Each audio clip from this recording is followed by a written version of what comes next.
Hey, and we're back. So round 6, mate. We've got lots to talk about today. But Joe, we've got Joe here, and we've got the boys from Supercoach Masters. How you doing? Hello, how you guys going? Nice to finally get a collab with you handsome gentlemen. Yes, 100%. Thanks for coming on. I guess before we kind of get started with what we've got planned for today, do you want to just introduce yourselves and kind of just, maybe just introduce yourself, how you ranked last year, but also what team you go for in the AFL? Kind of three. For anyone who's living under a rock. For anyone who hasn't seen your stuff before, it's pretty easy. Yeah. Well, we are Supercoach cousins, actually, because we are cousins. We've lived next door to each other a long time. Watch every game with each other. We've done Supercoach for how long now? Started in 2008. We only got serious once myself, Geordie. Yeah, here was we go. Top 10 in 2010. So I was in the top 10, finished 13th for the whole year back then. And ever since boy, then, will he let you know about it. You're never going to forget about it. Ever since then, we've been pretty competitive and helping and bagging the shit out of each other.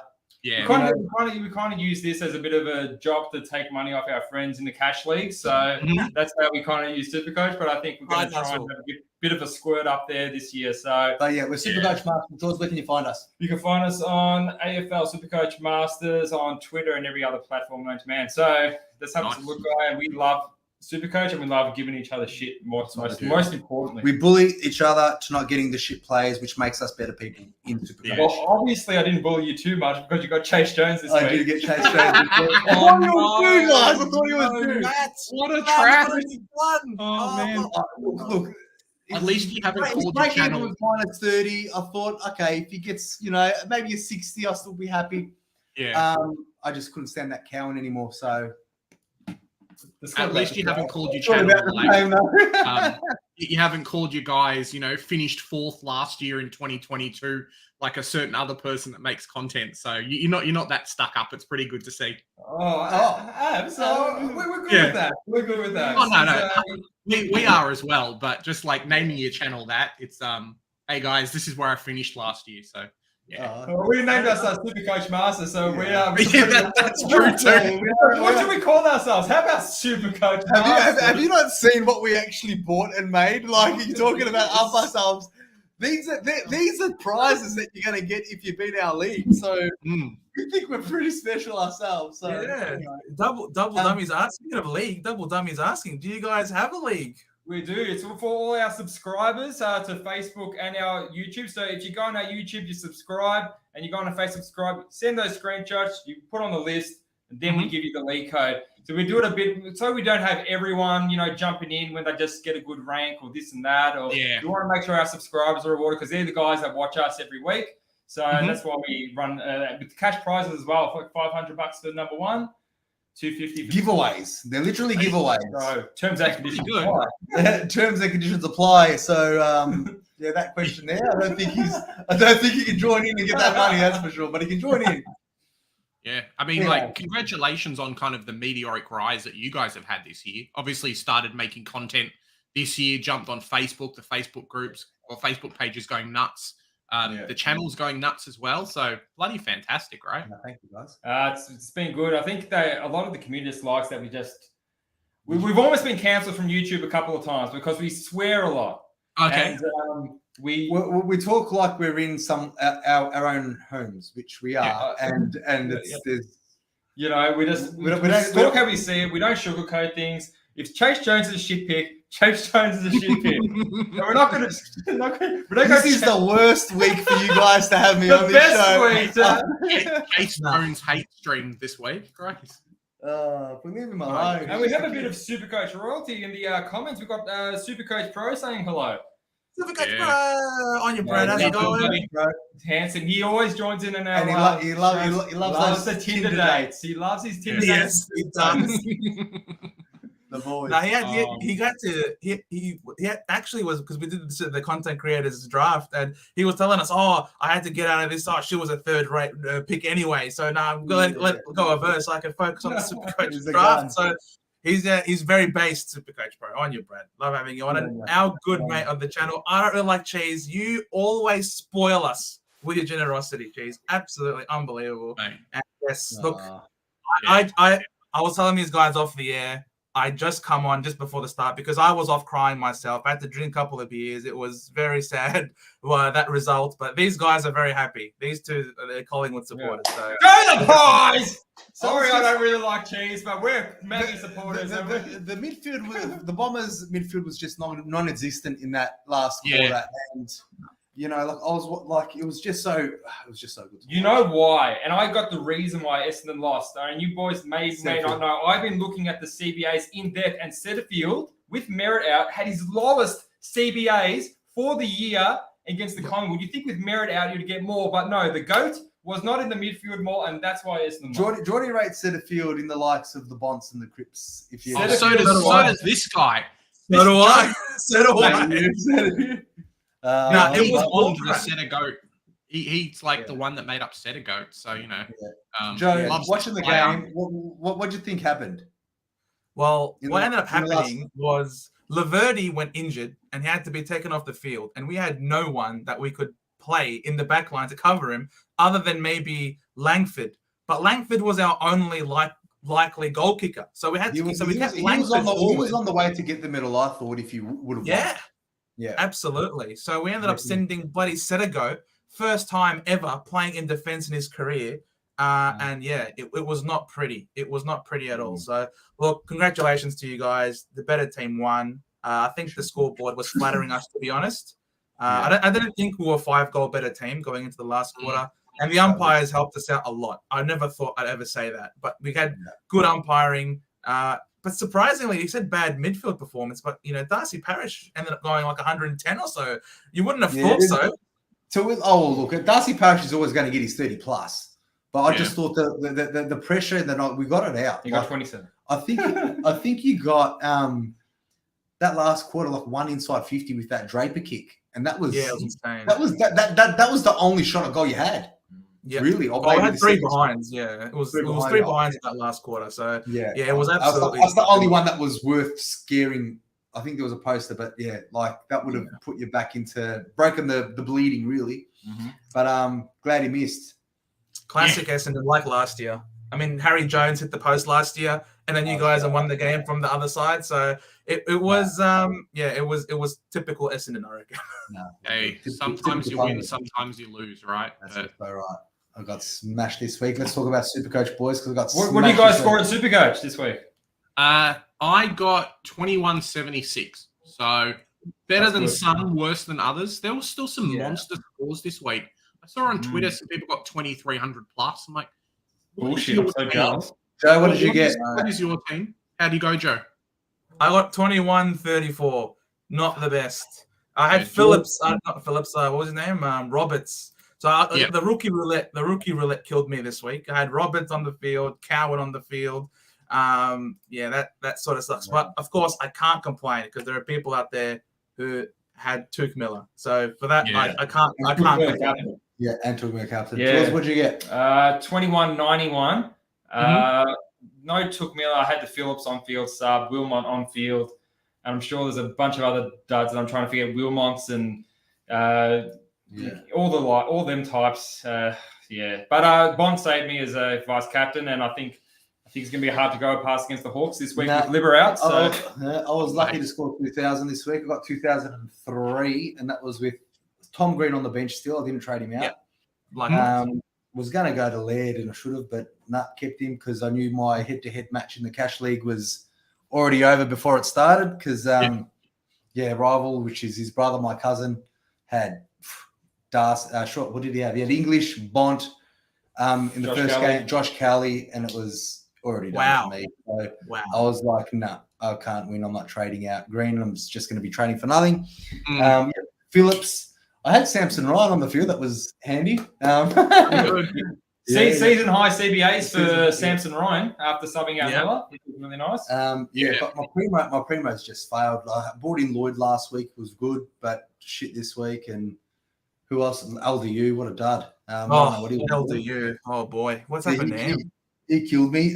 Marshall and Grundy are obviously, we all know the story there. And so pretty much all my premiums scored under 90. A lot of them. The best premium was Rose and Tom Stewart and Dacos, and everyone's got them. Yeah. Exactly. LDU lot of season low CBAs as well, I think. So My team's in trouble, boys. But it's all about the cash gen now. Do we have decent cash gen though? Is our no Van Runen. Tell us who's the cash gen. No Chandler, no Van Runen. I don't have Samson Ryan even. I got Asava Radaglia, and that's it. Yeah, that's pretty cool. So we're going to be looking at the new blokes coming in. 3 this week. 3 trades. Normally on Thursday nights is the way we crunch and trade and points per money per points, and we talk about who's the best trade, worst trade options, and so we'll cross that in depth. What do you reckon, George? Yeah, I think so. I just wanted to give a quick shout out to Hippo Supercoach. He's in the comments as well, and any other the content creators that want to say hello to them, because love having these blokes around for the live chats for sure. He's the gun. Yeah, he's hungry. It's a tough one this week. It's paid per possession. I feel like he'll be this close away. He will always just want it. Yes. Just get footy together. He acts like an under 18-year-old footy. Just give it to me. Just give it to me. He always wants it, no matter where he is. But I call him a drug addict. I call him a drug addict because he's stuck. He needs the pill. He needs the pill. He needs the pill. He's good. He had an awesome last quarter, I thought. Pro did well. This is what happens, Supercoach Pro. You focus on your Supercoach, not your Tinder dates. You get a good score. That's what happens. Only one Tinder date. Yeah, good on you. He's winning on and off the field, Brandon. Well done, mate. Well done. Good on you, mate. The cash gen's a real worry for my team this week as well. I have Chandler, but no Radaglia, no Ryan, no Van Ruin. Like all of these guys who are really going to be making money over the next couple of weeks. We're stuck with Davey on the bench, stuck with Constable, Roberts, and Matt Johnson. Mate, it is rough this week. I totally agree. At least we're kind of saved a little bit by the likes of Neil going to be cheap. Tuke Miller should be cheap when he comes back eventually. There's a few what me and Jordan were talking about just before, just regarding like the premiums that we be getting those $600,000 premiums? Like, do we have to look somewhere else? We have to look at those cheaper ones. So me and Maddie were talking about a couple other options. I know Trelaw has been had in season high CBAs last couple of games, and he's been building up 500K. We're looking at like Himmelbergs and other players. Role changes, Jaden Short potentially, like with his role change as well. But you just can't afford those $600,000 because those super boosts are running out pretty quick, and those cash generations are not. You have super boost left? I do have a couple left. Yeah, guys, how is your super boost? One left. One left, and it's going this week. It's going. Everyone's gone. I gotta get running ASAP. Yeah, mine's gone this week. Mine's gone this week. My starting team was atrocious, so I spent a couple of boosts, like dropping all the dud mid prices, right? So Fife and Bruin and Flanders and all that. So coming up to now, when you want to upgrade, you just can't do it. It's going to be one up, one down for a lot of weeks coming forward. The good news for everyone, I think, is when the buy rounds come, at least you can still make 3 trades then. Yes. So even if you do, so I think it is okay to waste all your, or not waste, but another 4 use them boosts. Use them smartly at least, and not feel too, adapted or clingy to those boosts before the buy rounds, because you will be able to use 3. And we have an extra buy round as well, so it's almost like you have an extra boost. An extra boost. Exactly. Which we don't really need for the Gold Coast and Geelong game. Let's be real, but we'll take it. Exactly. 100%. Oh, yeah, on you, Engo. Absolutely. This has been an amazing stream thus far, 100%. And our good friend, the Fiddler's Up, Supercoach is now up. So what? Yep. They're really Let's do some trades. Let's do some super boosts. Get that wheel on out now. Don't want to hear him. Chase Jones, you're out. Oh, not bad. Cheese did really well too. Saving some money, Cheese. I love it. Very smart. Very smart. But apparently, Double Dummy's telling us to be careful because Nash will go straight to Bont next week. So is that what happened? Is that what happened this week with Dawson? Did Nash go to Dawson? I didn't watch that game. Well, Dawson still got 24 and a goal. I just think his efficiency was a little bit lower. I did think he got a bit by champion data, but I didn't mind it. I know Nash got his own footy and he was pretty good in the midfield. But I think Bont's going to towel up Nash. So I'm You not can't too worried. No one's worried about Nash stopping No. Bond. Nash thinks he's playing football. He's a good player in his own right, but mate, you can't. If anything, if you're going to tag Bond, he's just going to get the ball and get it contested, which will give you extra points. Like you'll just get those. Yeah. In the forward line as well, Bond's going to push forward. I mean, kick a couple of goals. You think there'll be a fair bit of traffic down there at Hawthorn, where Western Bulldogs. Does Libba being out affect Bond? Because I know they need that person to kind of be in the congestion. Bond seems to be the one that gets the ball from the hit out, from someone passing to him versus the guy that actually gets the ball, right? Look, I don't know if Libba being out will affect Bond negatively. I think he's either going to get more CBAs, but I think it's going to affect McRae in a positive. McRae. Yeah. And also, Bailey Smith is going to probably most likely be coming back this week. It could be I know he's not the same kind of player, but they're going to shuffle a bit of players around. Look, we can all speculate what Bevo does because he. You don't know what Bevo's done when he's got a full list, let alone player down. So he's that guy. He's a lucky dip, that guy. Yeah. And Bailey Dale, he's crashed a bit hard, hasn't he? Oh, 100%. Hey, lads, looking to trade McKenna out instead of Wilmot to get the extra cash for upgrading. Wilmot's gone. He's gone. I hate him. Wilmot has to go. McKenna had 14 kicks. He didn't score well, but he had 14 kicks and over 80% time on ground. Wilmot always gets that low 70 to high 60 CBAs and gets about 9 touches. He's gone. He's gone. With Wilmot, a lot of his big scores that he's done have been on the last quarter. Really inflated his score when he's not worth that type. So Wilmot out. I feel like if you have to, who are you going to replace McKenna for? If you're going to get rid of McKenna, maybe that's Seamus Mitchell. What do you think of that guy on field? Oh, he looks good. Yeah, he looks good. I think is he risky enough to take? Would you be comfortable with him on the field if you do get someone like these boys out of your team, Wilmot or McKenna? Would you guys feel comfortable putting him on the field? I personally would, but I'd be looking towards Day more than anything, to be honest. From the same team, I'm thinking using the money to go up to a guy like Day who could be a top 8 defender. But if we're talking specifically about, I don't know. I think he is safe. I think it's a safe fieldable option given his role, and he seems to be scoring quite well. Let's face it. He's probably going to be the number 1 or number 2 most traded in player this week. Yes. Yeah. So it's going to be Day or Wagner. One of those two are going to be the number 1 and 2, I think, this week. Seamus. Who won Wagner? Wagner, Seamus. Wagner and Seamus. Yeah, that's right. Yeah. So either of those two boys, would you have them on the field or? I'd rather have Chinchota on the field. I know he's only played 1 game, but 24 touches. You think he's got a lot more scoring potential than the other two? Right. Look, I'll be happy leaving out Wagner with, I know, Chapman coming in this week. Even if he gets named, I still don't like Wagner's job security. So I reckon Mitchell and Chinchota for me. Correct. Yeah. Okay. Sucks I went early on Wagner and I've got him in my team already. So did you already? That's good. That's good. Maybe make some cash. Maybe get dropped. That's what I hope. Like he does the second actions. He does a few different things around the ground. I think that's what saved him in the first week, obviously, with them winning as well. I don't think rookies really get dropped if they'd won the game. If they Freo lost last week, then, hey, we'd be speaking a different story. But, yeah, I don't think he's the worst person in Freo's backline, especially this week. Like, he actually looked like he did it right. I feel there's a couple of Freo boys that might get dropped before Wagners. And like that Jaya miss, he got subbed out.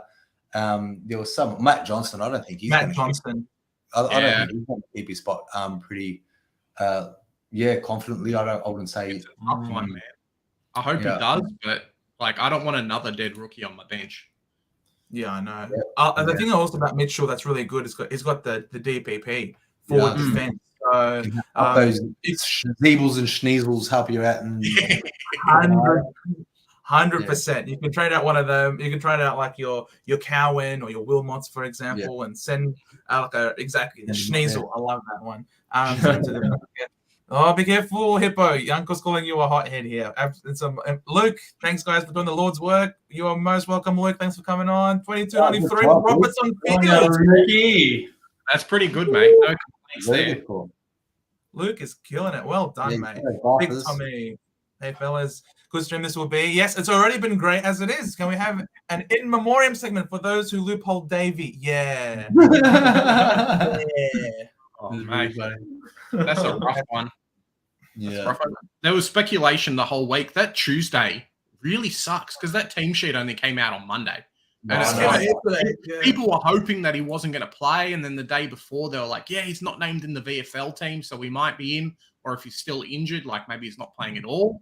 They got sucked. I think last week he was managed, so I was pretty... Geordie was always confident he was going to play.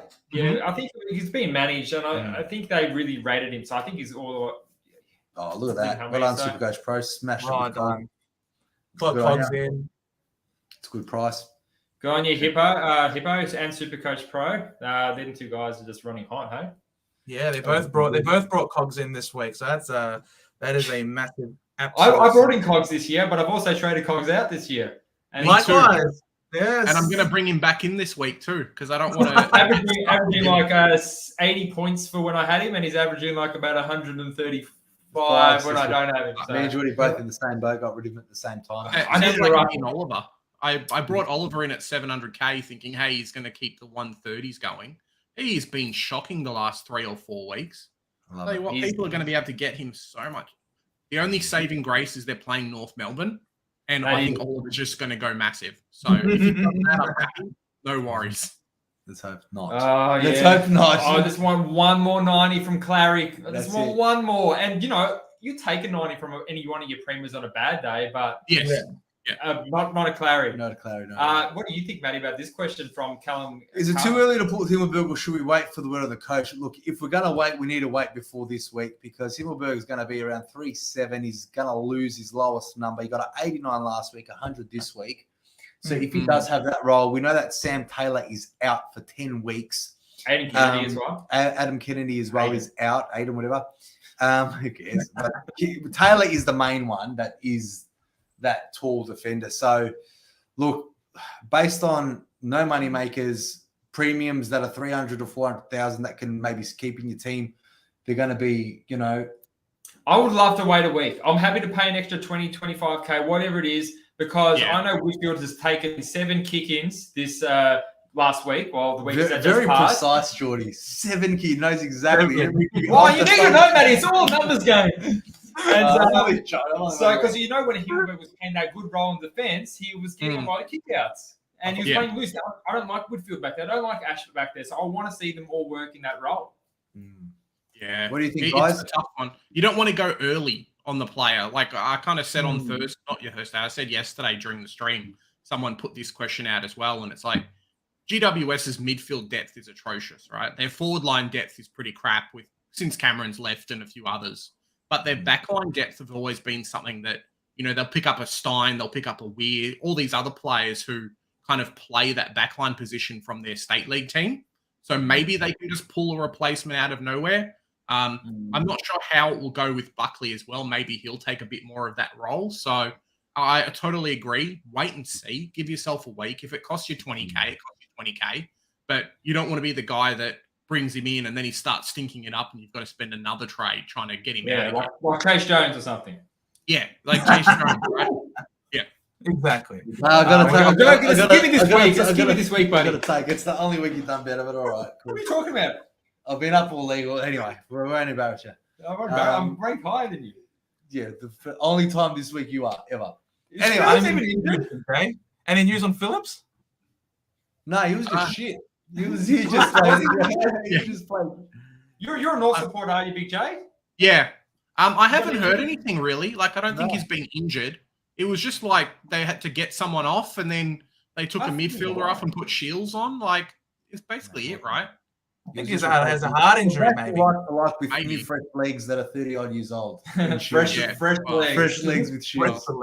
I mean, he's fresh if he only plays half the game. So yeah, I think there are bigger issues than setters this week, Hippo, to be honest. There's rookies to fry. There is rookies to fry and rookies to get. How do you guys feel about Jinby? Just looking at him now, he's got a break even of 53. Would you guys keep him for a couple more weeks, or is he like you want him to get to 300K or get rid of him? If you were now? going to get rid of him, it should have been last week because his break even was 80. And I felt that after this week, if you're going to keep him this week, you need to wait for the next 2 weeks for those other crap numbers to fall off. Hopefully he can get 70s or 80s again. George, what do you think? He had his season low in CBAs this weekend, so It's a bit alarming. it is a bit alarming. I know they did come out and say that he was going to do a bit of halfback and bit midfield play. That didn't look very Supercoach friendly. We can afford to wait 1 week because I'd rather. That being said, I'd rather Connor McKenna in my team than Ginby because I don't trust the role. I don't trust the sub. I rather, as I said, Wilmot's heaps others before Ginby. I'd rather keep Ginby before a couple others. So I'll wait a week for him. Have you guys both got him? Yeah, I got rid of him. I have him in the back line. He was going to go this week. I was like, hey, I'll cop, the 5 or 6K that he'd probably drop in price just because he had the really high break even. But just kind of, I'm looking at my team now, and there's so many guys that are potentially going to make some money. Chandler's now saved himself for another couple of weeks. McKenna's just on his break even. Ginby's, average is lower. Wilmot is probably, 20 points lower than what he's projected. There's so many of these players, man. I'm just like, how do I go? Almost, what do I do for my trades this week? Yeah. Well, I usually just go, what's the best points on field? And I go, okay, well, I think McKenna's going to do more than A, B, and C. If I need to play a Wilmot or I need to play a Lockie Jones, if any guys got Jones, I'm just going to look at Jones. Yeah. And I'll just get rid of the one that's I think is going to score the shittest, and I think that's Wilmot's number one. He's for me. I don't care if his break even is -3. He's gone because I need to play one of them on the field, and it's not going to be. Yeah. Guys, who do you think, Wilmot or Chase Jones? It's got to be Chase Jones, man. It's got to be Chase Jones. I don't know. Is Chase Jones getting dropped next week, or is he? Probably. Oh, look, I'm pretty sure there was a bit more crap players than Chase Jones on the field. Yeah, probably. Yeah, considering he did get 100% efficiency, though. That was a good thing about him. So I actually it's like pretty easy. If you only get 4 kicks, like if you don't shank them, it's that's fine. Yeah, it's not bad. Yeah. Tell that to Wilkie. A couple of people brought in Wilkie at over 500K, and he scored 21. I'll probably say no on Nash, but Lockie Weller, his role is literally keeping that Constable out of the team. He's getting to targets. Constable again still getting 25, 28 plus touches a game for the last 3-4 weeks he's been out. But Lockie Weller is doing the job. Well done. As far as Supercoach, guys, I will pass on both. George? I got bad news for both of them. Obviously, Day's coming back, and he's a big CBA eater. He might eat into Nash. I don't trust that at all. I don't even trust having – because I got Warple, so I don't even trust Warple now that Day's coming back. So that's a cross for Nash for me. For Lockie Weller, I had my eye on him for all games up until the North Melbourne one. I did not like it. He scored his high Supercoach score, but I hated his role because they pushed him more up onto that wing. He had the least amount of kickouts he's had all year, and I leave 7 kickouts for Will Powell. So he's taken no kickouts. He just relied pure ability to get that. I didn't like Lockie Weller's role. I did like it, but now they're starting to push him further up the ground. He's not getting the kickouts. So Geordie believes the pinnacles are the CBAs and the kick-ins for those extra points, which is definitely a big up. So that's why Geordie's emphasising on those kickouts. Yeah, it's really important. I mean, DR! What a nice. I'm so glad he tuned in. I'm such a big fan of his. Yeah. How are you, DR? What's he saying today? Massive love. Always Thanks for stopping in on DR. Oh, gotta have you on the channel. Guys, come on. It's all this makeup we put on pre-stream. I was sweating. I was sweating, and I'm stinky from all that Essendon and Collingwood last quarter game. So yeah. Yeah, I wasn't going to say anything. He's still. I'm sorry, Joe. But it is what it is. DR, thanks, mate. Turn around, come back. It's all good, Joey. Don't worry about this. Who you got next week? Geelong. Yeah, they're not in form at the moment. You'll be right against Geelong. What?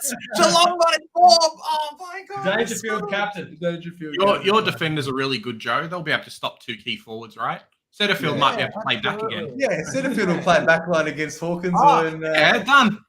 Done. Setterfield's going to wrap up Jeremy Cameron. No worries, mate. You're going to wrap up the Coleman medal. He's going to wrap up. Yeah. How good is Jeremy Cameron gone, by the way? Wow. Oh, go. Med wrote round 6 recap. Fuck round 6. Fair enough. Supercoach base. Besides, I agree. I actually like it. Thanks, Meadow. I think we all had a bit of a ranking boost if you get over that number. So was it avoiding the bombs? I mean, so close to getting Took Miller. So a lot of people would have been getting Lockie Neal as well, and he. Yeah. I saw something on Facebook yesterday. 2 coaches traded out Lockie Neal last week, who got the 177 to Bont's 180. Can you believe that? 2 superstar coaches said, "I'm going to get rid of Neal this week, and I'm going to get Bont this week." Yeah. Hey, it worked. Worked out all right for him. It worked out pretty fucking good. You know what that is? That is not master stroke. That is them just clicking on trade assist. I imagine they're not ranked too high. But with that, now I've got to get rid of Bont. They're going to get rid of Bont and get someone get them on the phone. Get them on the phone. Who's the next guy to get injured? Please tell me right away. Like I actually.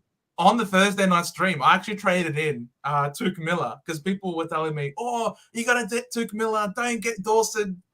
They don't bother your team." So I actually brought in Took Miller, and I'm like, "Oh, you know what? Stuff." I got cold feet, and I saw that Finn McGuinness wasn't named, so I thought, "Stuff this. I have to get Dawson." So I ended up just narrowly missing out on Took Miller, but in the process, I ended up cursing Dawson. I got Dawson as well, but I figured even if Dawson played bad, which he did 24 and a goal, he's got Collingwood next week. They don't really tag midfielder, so I thought Laird and Dawson are good players to have on that Sunday. Just watch a nice Maggies in Adelaide, and hopefully Dawson tears us apart. Jordy would rather watch Dawson and Laird kick the shit out of Collingwood. This is the only team I care about. Supercoach Masters team. That's Collingwood second. My team first. Yeah. Wow. And I got Dacos, and that's it from Collingwood. Yeah. And it was Dacos. My God, Dacos is there a way to stop this guy? Like, there's always this try.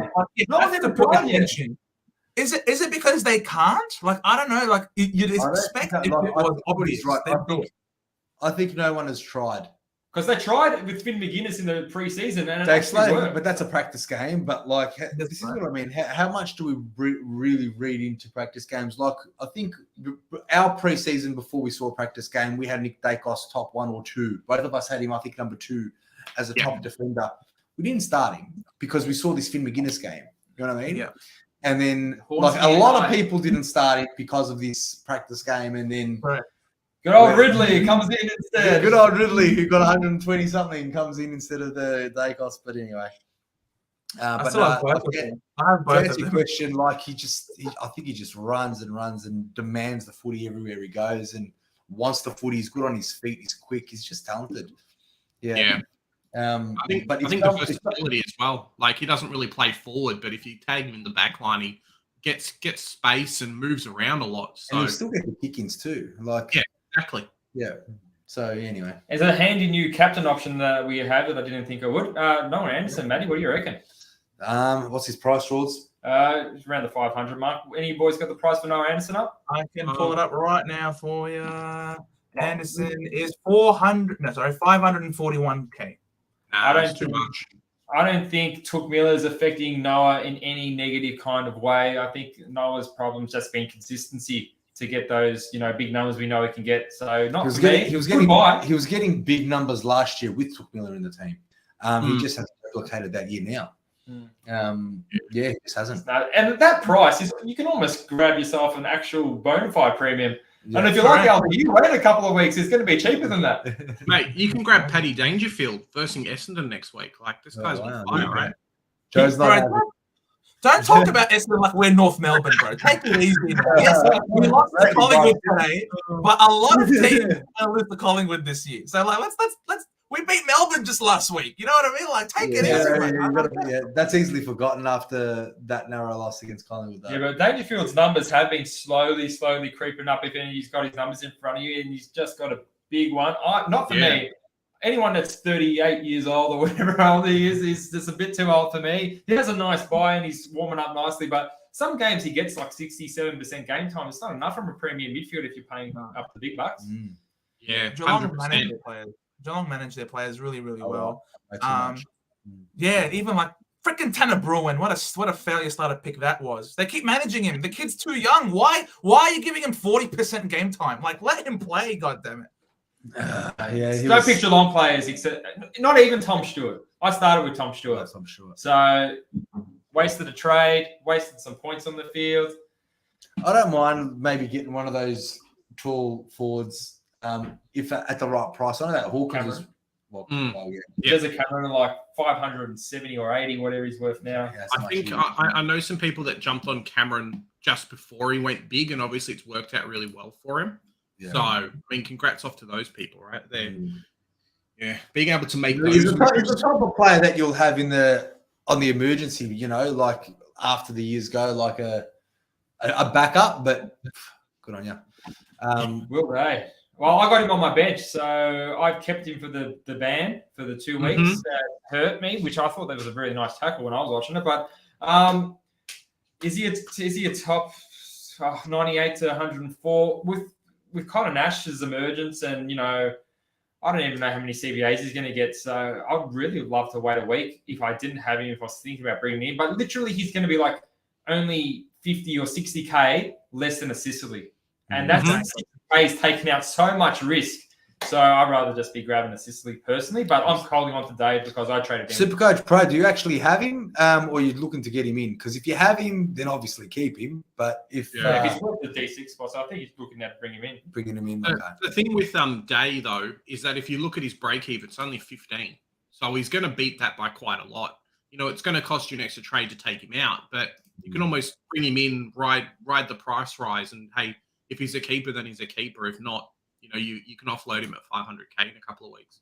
But I think if you're trading him in, it is to be a keeper. But if you trade him for that, if you trade him in for that 1 week, I know because he's got that 130, but you're going to get that one price rise, and then that 130 is going to leave. So if he gets that 60 or a 70, and you get that price rise for 1 week with that 15, and then that next week it's going to be pretty high when that 130 goes out of his name. Is it time to cull Will Ashcroft? No, keep him around for a while.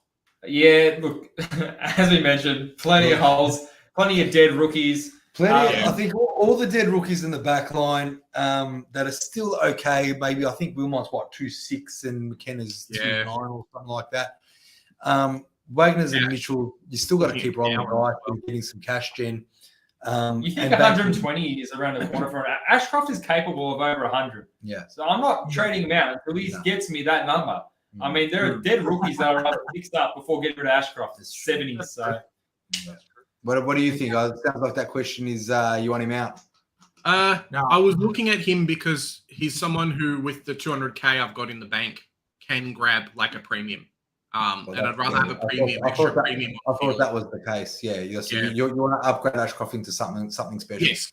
Yeah. If there's someone available around that price that I'm looking at, it's like, yes, Ashcroft is good, but it gets me a guy on field that I know is going to score well. So it's a tough one.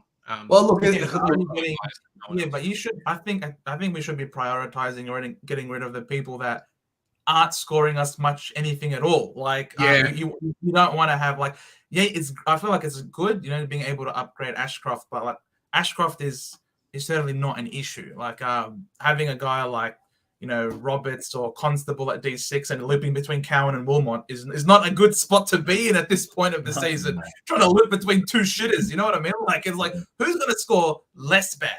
Oh, wow, Wilmot scored like a 30-something this week. Oh, let's roll the dice with Cowan. Oh, no, he scored 25. Like, it's they have to go for me. Agreed. Definitely ahead of Ashcroft. I think Cowan, because Sard's supposed to be back this week as well, so I'm not sure exactly what Cowan's spot is in the team, but you'd assume that he goes before Cincotta, right? I would think so. Like he doesn't when he gets the football, he does look impressive, but he doesn't get it often. So no, not for his position. I think he would be around the 24th, 22nd. Some of that he could be dropped this week. He could be. Yeah. They've got a mature age in Cincotta. Cincotta. Chinchota. You got to use the hands. He looks really impressive. I mean, mature age body as well. I was actually surprised they went with Cowan ahead of him to start the year, to be honest. But who knows? Maybe now their team's starting to fill out, I guess, with Walsh back and things. And maybe they're now building towards the team that they want to go forward. They just gave them a go early on, learn what you need so you can go back to the VFL and develop on what you've seen that you're missing. Hopefully that means Kinston Kodach and Cotta is in for a long time. I think he's done enough to hold this spot this week, that's for sure. And I think if he keeps playing the way he does, keep in mind, though, St Kilda give a lot of space to the defenders of the opposition team. You saw it with round one with Fremantle when Cox, Ryan, Young all went 130. So they do give the opposition defenders a lot of space to chip it around and kick it and get the ball. So it'll be more interesting to see what he can do this week. Yeah, and no Camilleri as well, so that kind of aerial threat's just not there. I mean, if you guys had picked up Machito Owens like I wanted to at the start of the year, you'd be laughing right now. Rob's here worried about Sheasel. He's worried about Sheasel here, Robert. Little birdie. Clarko says we might play him forward. Oh no. That's Is that with Aaron Hall back? Yeah. So if you watch the presser of the game that just happened on the weekend with Sheasel getting moved around a little bit, it's something that Clarko had talked about, kind of saying, he played forward in juniors, just trying to figure out exactly where he's doing. The problem is Aaron Hall can only play back at North. So with him in the team, something has to be changed in that back line. And obviously Sheasel kind of took the hit last week. He did get tagged for 3/4 of the game, but in saying that, being versatile in this situation is probably not a good thing. Yeah, look, I agree. I'm happy to wait another week for the Cheasel for sure, because we can actually see if it is just him, Clarko trying to do something to break the tag, sending forward, give him a bit of experience. If he lines up in the forward line next week, then I think we should start being a bit worried. Well, look, let's face it, guys. They're playing Gold Coast, and what is Holland good for anyway? No, very true. You know what I mean? So let's just put him on Sheasel and see what happens. We spoke about this in our podcast. So that's my comments on. I just think it's a throwaway player. Go on Sheasel and see what you can do. Oh, all right, 1 vote. All right, good. We'll keep you in your team for next week type of thing. But we'll just have a look. I don't think that's that expendable, Holman. I think they kind of he's internally rated pretty well for his toughness. It's my opinion. All right, but I think we'll have 1 more week. Are you guys worried about Goulden? Yeah. Season low CBAs for Goulden. He got 24%, which is his lowest. That is concerning. But he did get smashed by Geelong. So I'm happy to wait. Like we said earlier, Geordie's pinnacle is CBAs and his roles. Yes. Stats is that was science. But let's face it, 97-point thrashing from Geelong to Sydney. I think every Sydney player done pretty shit. Luke Parker, but Goulden is a forward/mid/forward. Correct. How are they going to get good scores if they've scored 36 points the whole game? You know what I mean? So 3 points second half. Just wait till give me one more. And look, let's be honest, who's a good premium in the forward line that you want to get? Sorry? Yeah, but I'm going for Cogs, but Goulden definitely, like what you're saying. Yeah. I totally I'm saying if you like majority of people would have Taranto, Roses, what else, Jules? Dunkleys and all these plays with Zeebles and Sheasels and things like this. The thing is, you can put Zeeble and Cheasel back into the forward line, get rid of Goulden for a defender or a midfielder. But I just think there's who would you go for? Because they're very inconsistent. And as the forward line players, there's maybe a handful, like you said, Cogs. You've pretty much named you don't have to touch the forward for the rest of the year if you've got those, players type of thing. Correct. Is my opinion. I agree. No, I agree with you, mate. I'd wait. It was a sad day. It wasn't a grand final rematch. That was a grand final replay. It was shocking. But Geelong and Geelong are a different species. I mean, they hardly ever lose there. So I'm willing to give them a break, to be honest. Thoughts on Michelini? Could use a boost and trade him up to a primo, or is it worth holding him? Thanks. I think what did he get? What do you get, a 50 on the weekend or a 40 or something? It's worth 50. Break even of 69 if it didn't happen. Yeah, See, it's not the end of the world if you hold on to him, but you definitely if you hold on to him, you're gonna have to hold him for another 3 weeks. Yeah, but he's the type of player that he's shown that he can score a 60 or an 80 quite easily. No, Big Tommy Tompkins the boost, mate. How many got left? Hey, how many have you got left, Big Tommy? Let us know how many boosts exactly. you've got left. The problem with Michelini is he's playing key defender. So the guys, you're expecting him to have a few big games when he gets intercepts and free kicks and stuff. But he's going to have games like this where the person who's he's marking doesn't get the ball, and then he's just not there. So. Yeah, definitely. Fiddler boys, thoughts on Cowan, Roberts, and Wilmot to Day, Mitchell, and Wagner. I like it. All those boys are shit. Cowan, Roberts, Wilmot need to go. How many games is we thinking Roberts is going to miss here, guys? Because if it's like the 1 or 2, it's 6. We've heard 6. Yeah, he's going to be out for a while. I think you have to swap him regardless of what happens. I don't want to. Yeah, I don't want to either, but you know. And that's to say that he's going to come straight back in the team. Yes, 100%. How if Will Day gets a 70? Is there anyone? What's the maximum amount of money I'm playing with the Fiddler? Let me see what else we can do for you. Just to give you a couple of extra options. That I don't mind it. I don't mind it at all. But see who else is there for that kind of price. Those rookies are good though. Those rookies are good. Yeah, the rookie grades spot on. Yeah. Is it the question of keep Roberts for now? Colin and Wilmot can go for those 2 players. You can do maybe loopholes or something and not do a boost just to get rid of Roberts. But if you need a premium type play in Day, then by all means, go for it. Yeah. Supercoach Pro is holding Jones over McKenna this week. Jones's break even's way lower than McKenna's. So no, Jones, I'm in the same boat. Me and Jordy are both in the same boat. Are you gonna, as in we both have Jones and McKenna? Yeah, I got both of them. And I like McKenna's scoring potential more than Jones, even if they're both even. I agree. I think Jones has got a lower break even, and I think if he does shit again, you could get the chin trotter for him and get that extra cash. Where with McKenna and Wilmot, obviously I think that Seamus Mitchell and the Wagner are 1 and 2 in the pecking order of getting them in. So I think you can keep Jones, and if he does it bad again, then obviously you got that chin trotter downgrade, who we assume is going to stay and play and get another 20-odd touches and impress us. Yeah. So I have a statement for you guys, right? If you look at Supercoach, can you guess what day cost? Have you looked already at Supercoach now since it's been open? All right. Can you guys guess what Dacos is projected against Adelaide is this week? Projected? I know he had a really good game in his first year against them, so I'm guessing it's something massive. 160, because that's when he kicked 3 goals, got 3 votes last year. I remember I was trying on our wedding. I've never seen a projection of 160. I'm going to say 145. So he's projected 166 this week. Get out. What a joke, man. It's my boy. What a joke. He's your boy. They're gonna have to send Chase Jones to him or something. Yeah, if he gets a game. If he plays. If he gets subbed on to play.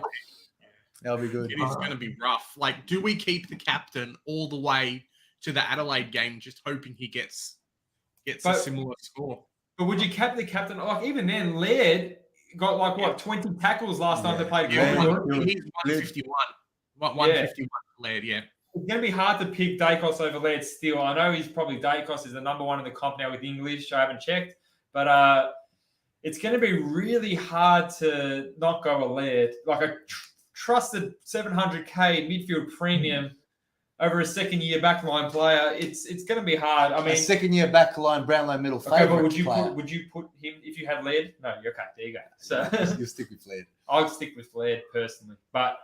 Smaller ground. I don't know. I couldn't go with Dacos on a smaller ground. Dacos on the MCG/Optus Oval. It's a match made in heaven because he's got the wide expanses to be able to run and he runs all day and he loves to be in space that he can use his beautiful ball kicking on a narrower ground, smaller ground like Adelaide Oval. I don't like to go the runners. I much prefer the inside mids on the smaller ground. It just suits their play style better. I don't know. I wouldn't go Dacos this week. Now watch Dacos go 200 or something. Just to spite. 277. Yeah, now he's going to drop it. Yeah. All right, guys. I need to go personally. If I would just really like to say thanks for having us on. Yeah, thanks for coming. Yeah, it was really cool. Good. Yeah, guys, that was Matt Zeebs, superstar. Congratulations on the win today again, Matt. Thank you, guys. Thank you so much for having us, guys. I love it. I will catch you next time. I'll even join in the live chat after Matty leaves and start asking my own questions. Yeah, go for it, man. That's cheating. That's cheating. I'm gonna start getting on there. You boys are more than welcome to come on whenever you'd like. So you got my Twitter. Just shoot me a message. Yeah. No, Make definitely something Awesome. No, Appreciate the invite. I love being guys. here, but early work in the morning for some of us. So I need to have dinner. I'm starving. My stomach's grumbling. But thanks again, guys, and we'll catch you again, and hopefully we can do this again. yeah, absolutely. Yes, Absolutely. All right, see you guys. All right, see you guys. If you haven't subscribed to the Supercoach Masters, to these hooligans, these absolute incredible people, head on over to their channel and give them a sub if you've been living under a rock. So Yeah, see you guys. I'll take care of Matty. See ya. Bye. Good night. I think we've said bye to Matt Zeebs for the last time as well, by the way. He's gonna die, is he? Oh, mate. Rest in peace, mate. We're in a bit of trouble there. Absolutely. Joe, this week, man, I tell you what. It's been good fun. It's been good fun. It's been a long week, but it's been good fun. Duke, mate, is McKenna a trade? What about Wilmot? Nah, I reckon Wilmot's a trade ahead of McKenna, personally speaking. Yeah, for me, it just depends on what it gets you. So the extra 50K, yes, can be really good. I know I'm playing around with a few teams at the moment. Potentially going to bring Tim English in this week over Marshall, just because Marshall sucks ass and I hate Marshall and you can go jump the bridge. But yeah, just being able to do certain things. If the extra 50K gets you a premium that you want in your team, do the trade. Don't feel like it's going to happen. I don't think either are going to be scoring 70s and 80s again.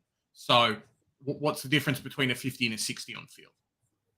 10 points, mate. It's a big deal. 10 points. 10 points every week is guys. Take a shot every time you hear this guy say it is what it is. You'll definitely get drunk. You won't be able to go to work tomorrow. So, Julie, I wish I did no trades last week. Did a boost, got in Tuke, Roberts, and Johnson. So not happy, but Bonds VC was good at least. That is very rough, Julie. But I know there's heaps of people out there that did something really similar. So I brought in Roberts. I brought in MJ. I didn't get Tuke. I got Dawson. But look, these rookies have absolutely failed everybody, and they were the only two on the bubble worth getting. So it sucks. Like it sucks. You can't do anything about that. Yeah. We gotta ride the waves. Hippo really trapped everyone because he knew the wind and that tracking. If he's able to read the wind, Hippo, then that is freaking unbelievable. And you need to have a guy with that ability in your team so that if the conditions go bad, you know he'll be good to go. Jonah, should I trade Grundy, Horn Francis, and McKenna for English, Cogs, and Mitchell, or Grundy, Horn Francis, and Baker for English, Day, and Mitchell? Does Baker have to go? So my thing is Baker. You're talking about Liam Baker, right? He did all right in the first half of the game. No, it was just Oscar Baker. Oh, Oscar Baker. Oh yeah, get rid of Oscar Baker. Do we want to get rid of him? Let me check. Break even's 37. I think you can hold out a week. There's a few guys looking at my team who are very close to their break even, like I said at the start. Like a Jimby, 10 points off his break even, so he's going to make a little bit of money. McKenna's probably the one that's not. But even a Wilmot, he's projected a 60, his break even's a 40. So he's going to make you an extra 10K. Give Baker another chance. Who are they playing this week? If you have to, then do it. Hawthorn at Marvel. Yeah. So Baker at Hawthorn in Marvel. I think could be pretty good. Okay. And he might get a bit more mid-time with Libba being out. With Libba out, yeah, exactly. So, Bailey Smith goes to the middle. Baker takes a bit more mid-time. It's something to think about. He could come out and score another 80, and then his cash gen's reset again. So you don't want to have to trade him. Kind of circumstances matter sometimes, right? Yeah. Whereas Cornelio's got Sydney this week, so with a break even of 49. I don't know. It'll be interesting. You'd certainly. I have to get. You have to get, Cogs in. Yeah, Cogs in. I have to get in. Fair enough. Yeah. What are the thoughts on Golden? Do you think he's struggling? Has set the world on fire? Break even was 135. I mean, yeah, he hasn't set the world on fire, but we can't forget he's had some weeks where he's performed really, really well. I mean, he's had 3 scores over 100 so far so 50% of the time he's scoring over 100. Last week was just an absolute demolition across the board. He had 4 frees against. Like, I mean, it's been, and he had 3 behinds, no goals. Like, things just did not go well for him at all. Yeah. So like 4 frees against is probably that's like another 20 odd points. So let's say if he came out and scored a 70, it's okay. Get rid of some of those clangers. It's a lot better. He didn't actually handball, which was interesting this game. But yeah, I mean, no one looked good again on Sydney's team versus Geelong. When you lose by 93 points, no one looks good, especially a midfield that just gets dominated. So it's a rough one. And as the boys said before, lowest CBAs ever. I think we'll be okay. Yep, I agree. Supercoach doesn't have day, but good point, 50k for more. Yep, absolutely. Clamp you up. Any mids you like, 598k or below? I'm thinking Merit and a 598k mid. I like Merit is a gun. No bias. It is what it is. He's an absolute superstar. Very important midfielder for us. He's had a rest. So he should come back really good next week. Who else is a 578k? All right. Let's have a look. So 598k. It sucks that so Lockie Neal will be around there in a couple of weeks. I think he's gonna he's gonna lose his 190 or 170 against North Melbourne. And he's gonna tank his price after that. So that's gonna be great as a non-owner. There's Sarong if you want. Sarong you can do. Tuke Miller's obviously off the board. Josh Kelly could be there for you. Zach Merritt, Petrarca's probably dropped as much as he's going to drop. I think Cripps has got West Coast, so they're going to get demolished that game. Moving down the list, not Jack Steele, probably not Parrish. Callum Mills potentially, but probably not. You can always go Dangerfield. The thing with this year is that we've had a look at it, right? And the top echelon of scorers are doing really well. Everyone else is just tanking. Like, just the average. Like, we're losing our scores of 115, 120s.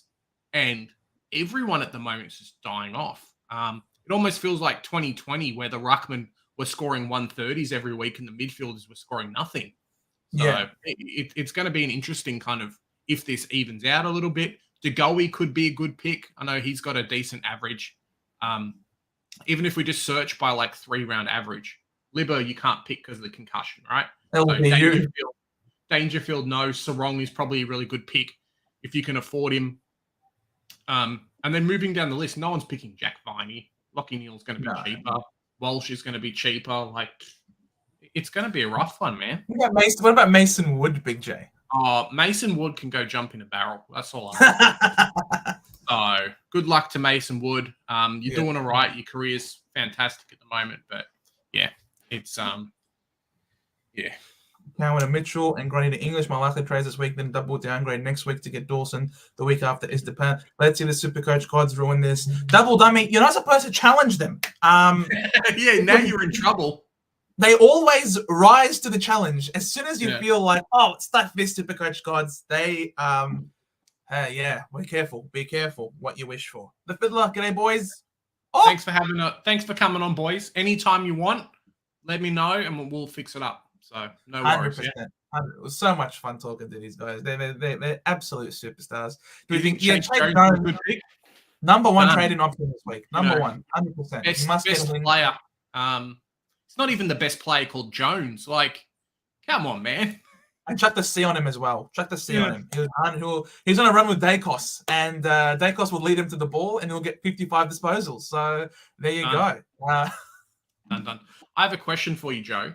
With everyone basically offloading Grundy this week at such a premium price, should Marshall owners look to bring in English because all of the Grundy owners are going to be doing the same? That is very clever. Trying to get ahead of the pack. I know you're asking this for because I want English in general, but really you're asking for yourself. Well, if English is popping out 130s and doesn't look like he's getting injured, I don't want to be the 30% of people that is stuck with Marshall, where the rest of the competition is getting a lot higher score. It's going to happen, but it's really going to hurt. Like it's another thing. With Marshall, because all the people trading out Grundy, they all have Marshall. Like Grundy is their R1. Oh, maybe, but people will have gone. People have Darcy and Marshall because people went Darcy Grundy Marshall. But Grundy Marshall is the mudded duo. People have had Darcy Grundy, man. I've seen them, Joe. Really? Yeah. Oh, if they're gonna get English, then they're fine. You're stuck if you do not have English because everyone else is gonna have him. You're losing 30 to 40 points. I'll put a thing in, right? If English doesn't get injured, he's gonna score, let's say, like 300 points, easy, more than Marshall over the next like 15 or so weeks for the rest of the season. It is gonna really hurt not having him, and it almost is like spend a boost, get him in now, because Marshall's just gone downhill. He was lucky he played no one like 2 weeks ago, only scored a 120, but outside of that, the boy just looks tired, man. He can't compete around the ground, and he's not doing anything. Whereas English was the second person after a kick out this week. Like, come on, man. He's getting 20 disposals and a goal every game. English is absolutely killing it. But the thing that I was hoping with Marshall, why I didn't trade him out earlier when I really wanted to, but I just didn't want to waste the trade, is because they were missing a lot of players to injury, especially like in the midfield as well, in addition to the forward line. So I was thinking that when they get their, the support back in the midfield, then a guy like Marshall will end up getting more hitouts to advantage, which will obviously increase his scoring. Because if you have a worse midfield, you could get all the hitouts you want, but they'll keep getting sharp and you won't get points for them. So I was thinking that with like the likes of Steele coming back into the side for the Saints, Marshall's hit out to advantage would automatically like rise as well. So, Marshall hasn't been performing very well at all, unfortunately, but he's still averaging a 99. Despite him not playing well thus far, he's still averaging 99. Whereas that's not good enough anymore. For a Ruck, that's not good enough, Joe.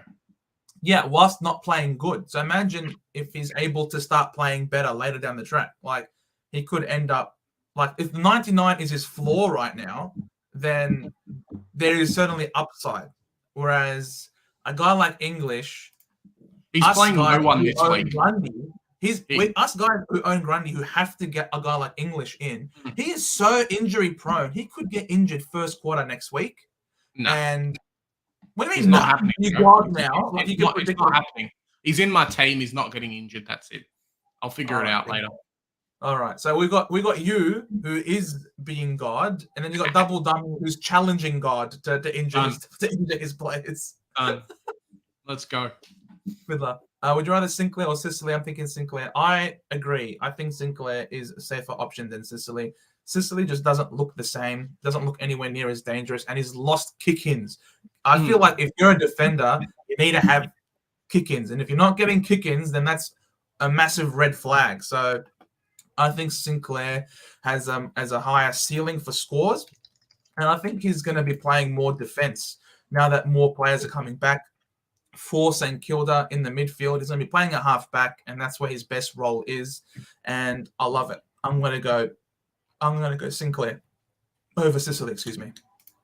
So potentially this week, I've just done some trades in my team, and I'm loving this projected score.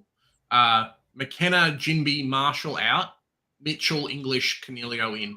So it's what I'm kind of playing with at the moment, but not having big Tim English in my team. It sucks. And 6 players left up, six spots left to upgrade. Big J, mate, he's going to have a killer team. What do you think of Miller to Oliver, Grundy to Darcy, and Wilmot to Mitchell? Look at that. You can get Clary in this week up against North Melbourne. It's tough. Oh man, that projected score isn't great. So what he probably loses? What it's projected 15K. So if he scores let's say you can get him 136, at six. Yeah, if you can get him at 650, then that's fine. It's a rough one, man.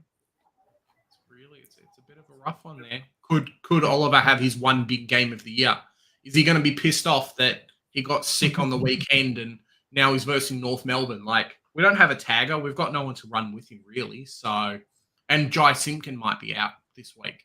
So it's going to be an interesting one. Stars aligning for us. Yeah, pretty much. Work going Will Day and saving cash for next week or boost to Stewart. Stewart is playing against Essendon at the MCG. Oh no, he's gonna be us alive. Or Day. Oh, you can. I don't know. So if you don't get Day this week, right? Day's break even is 15. So yeah, if you don't get Day, it's going to be 40K more expensive next week. So it's really tough to avoid getting Day. I'd almost say get Day in. And I said this to the boys before, and I'm like, sometimes in Supercoach we have situations like this where Will Day potentially is a keeper. In my team at the moment, he is. No worries. But he's going to make you enough money in the next 2 weeks to be able to afford a keeper. Regardless of how he does, his break even this week is 15. Next week, it's probably going to be 45 or something. So he's got so much money to make left in him. It was a godsend. Supercoach gods were looking at Will Day, and they were like, "Hey, you need to be out for 2 weeks." The MRO people didn't have him in their Supercoach team. They went one and then didn't pick Day, and they got pissed off. So let's give him 2 weeks. Let's make it so we can actually bring this player in and not have to suffer his being 490K next week and then the week after being so much better. Yeah, exactly. I would have personally wanted him to have 1 week off so I can get him in next week, last week, because it just fit my team so well. But yeah, now everyone has a chance to get him in. Roberts might be used as a loop if you have to keep Wilmot. Yep, that's that's true. I don't know. I don't think I'm going to be trading out Roberts right now. I just Constable comes back, man. At some point, it's going to be Constable. Constable has to come back. I'm like, why is it with you not giving him a game? Like, he hates us. Like, you don't get your 46K from a 50. Sorry, it's just not going to happen. So annoying, man. Absolutely. Big Tommy Cogs, the best mid forward upgrade option this week. I think if you don't have him. Yes, he might have an okay game against Sydney, but I think we saw this last year where he had a few stinkers and then went bang. And I think he's at the point where he's about to go bang again. It's tough. Maybe with Green coming back in, he doesn't get as many CBAs or doesn't get something as much, but 40, 45 break even or 49 break even is really, really tough to avoid. Getting a keeper in the forward line at 500K for us people that just don't have cash could end up being the difference maker in a lot of ways. English a VC option against the Hawks. Man, English is a VC option every week against anybody. Yeah, it's kind of true, right? It's like this week you pick Bont or you go English. Like, you could go VC on Bont and like captain on English and you'd be happy with your score this week. I mean, look at English, man. English, he scored a 134 against Gawn and Grundy. He scores 139 against Marshall, 139 against McInerney, 145 against Nan Curvis, 139 against Lai Shit, and a 131 against Shrek Darcy. You know what I mean? Like, he hasn't scored below 131. Like, he is a walking VC option every single week, and I can't wait to get it in my side this week. Stuff you, Grundy. No, I say stuff you, Grundy. I got to thank you for your services. Which is why it goes back to the statement of, I think as a Marshall owner, you have to, because the difference between the two is going to hurt me too much. Fair enough. On your Hippo, thank you so much for coming in, man. We really love it. And guys, if you haven't subscribed to Hippo, head on over to Hippo Supercoach. So much fun, and I love to see his rants. It's so much fun. Tukin Jimby for Bont and Seamus. I don't have Bont. Oh, Sammy boy. I think you have to. I think Trent has to go, right? Took's done. And I think the trade actually nets you some money as well because Jinby down. So downgrade Jinby, get an upgrade next week, which is fine. Sideways Bont. Yeah, I think that's fine, man. No worries. Good trade. Yeah, for sure, man. Bont is Bont. Like as our good friend is an absolute superstar. Kevin, on you, Kev. A lot of dead rookies on my bench. I think that is like Christmas in July, and in this case, Christmas in April. Stuart Dew, please give us Constable. Like we need Constable, bro. Like, I don't care. We need DR to make another Bont pray to the Supercoach gods. We're like, Constable, please come back. Exactly.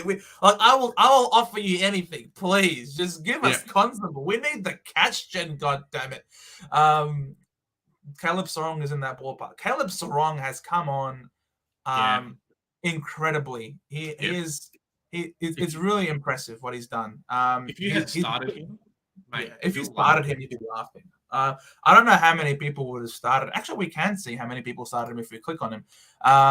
He's done such an amazing job in that midfield. Very contested ball. He's improved his time on ground as well. It's really impressive, and all of it is contested stuff. So it's just extra points.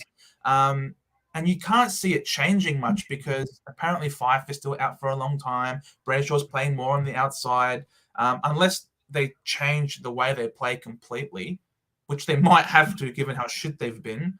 But Caleb Sarong seems to be an absolute mainstay in that midfield. And I think he's as you say, Double W, about 10 Freo supporters is the only people who started Sarong. But mate. They finally have something to celebrate. They would have something to celebrate about at least. Yeah, the team's in trouble. Joe, this week I could potentially have 3 midfield rookies not making points this week.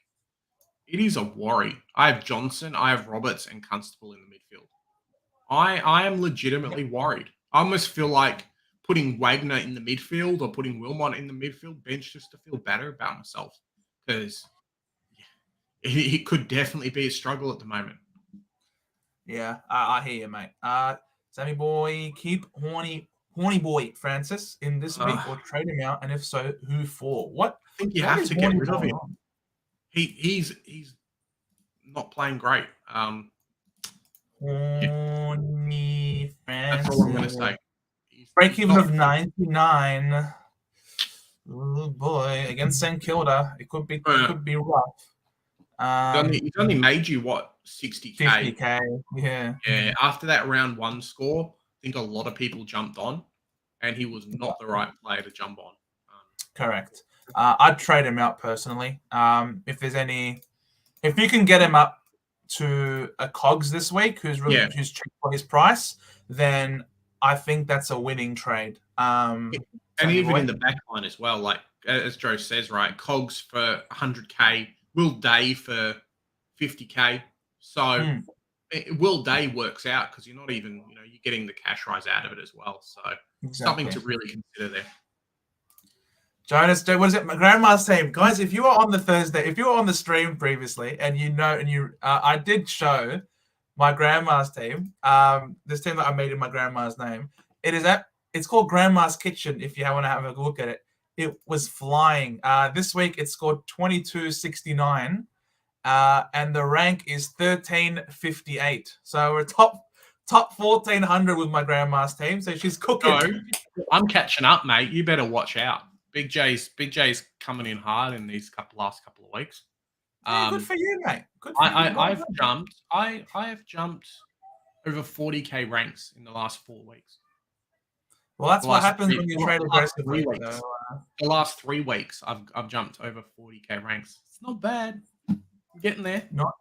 Not bad at all. Yes. Not bad. Yes, Double W. Yes. It's crikey, mate. It's doing very well. Can't complain. Yeah. Big Tommy, would it be a better play to trade in Wagner if he gets picked instead of Sincotta this week to get more cash and going? I know you spoke about Wagner's job security, but the cash needs to be moving in. Yes. I would certainly not be trading in Sincotta this week. I'd always wait for a rookie on the bubble. And Wagner. So unless you went, we've got Shamer, we've got Wagner. unless you're going to like triple downgrade. Yeah. Big Johnson coming in hard. You heard him say that. Do it. Tuesday night stream. We got some dirty talk going. We got some dirty talk on the Tuesday. Look, I love it. Personally, you make me feel better, Double W. Jonas Goat. Make me feel better after what's been a very, very disappointing, terrible day for my mob. Jet M, Took and McKenna for Cogs and Sicily /Day. So you're getting rid of one injured primo and a mid-pricer to 2 premiums. That I think is very, very good. So I can't say no to that. Yeah. Easy. That's a win. Causa, the weekly team is a crazy one again in their mids. Yeah. Yeah. It will end up being, pull it up, Joe. We'll have a talk about it. Rankings.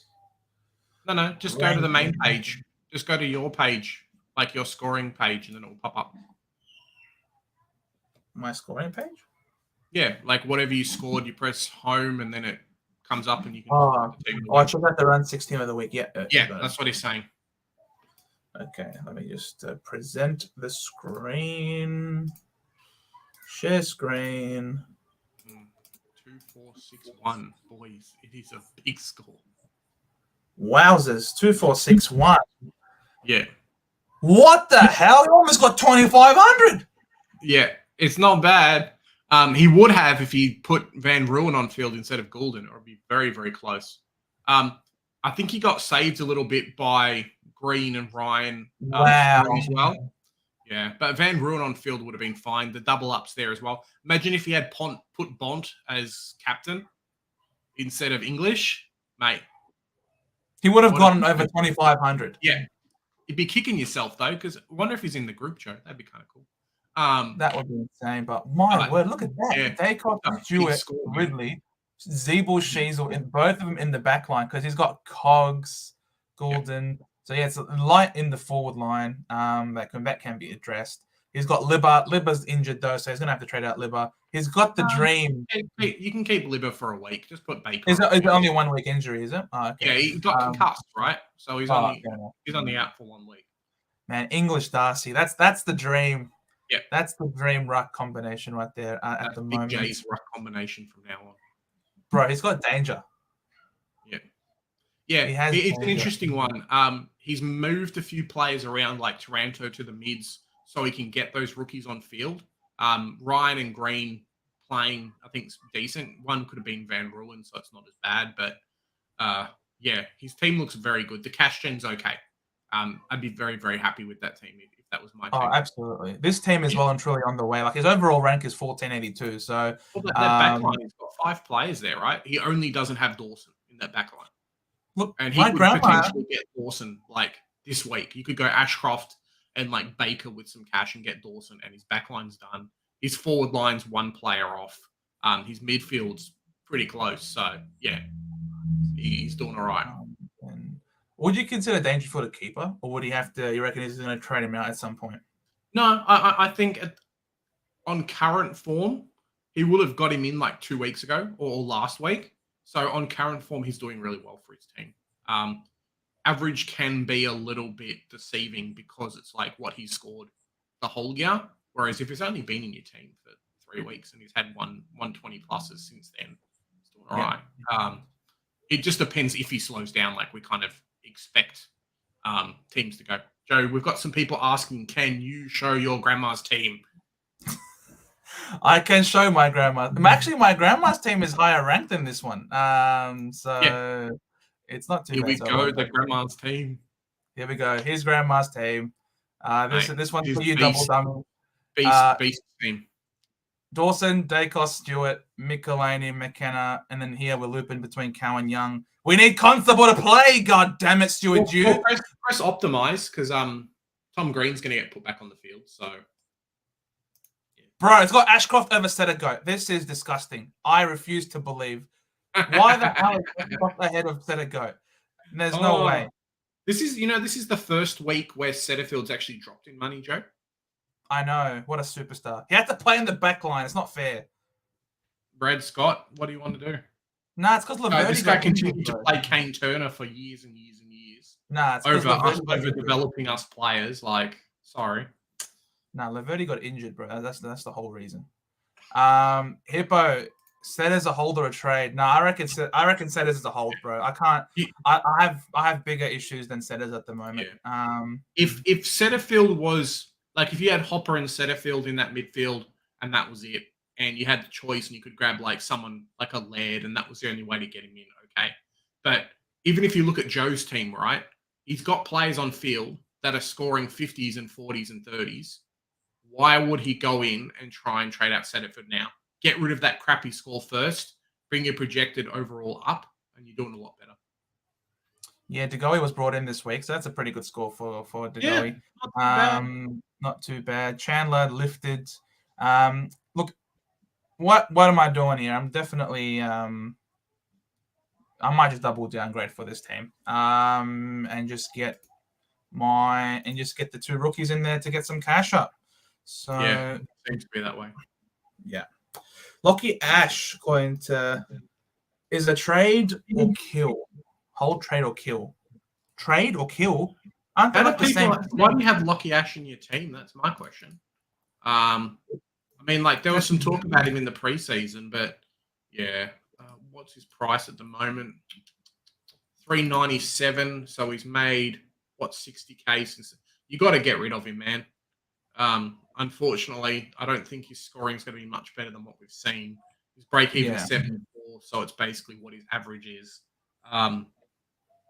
50K more, you get Will Day. 100K more, you get Cogs. Like, yeah, 120K more, you get 130K more, you get Sicily. So you could go downgrade one, Lockie Ash up, and then grab Sicily and Seamus this week. So I'd probably be looking to try and do that.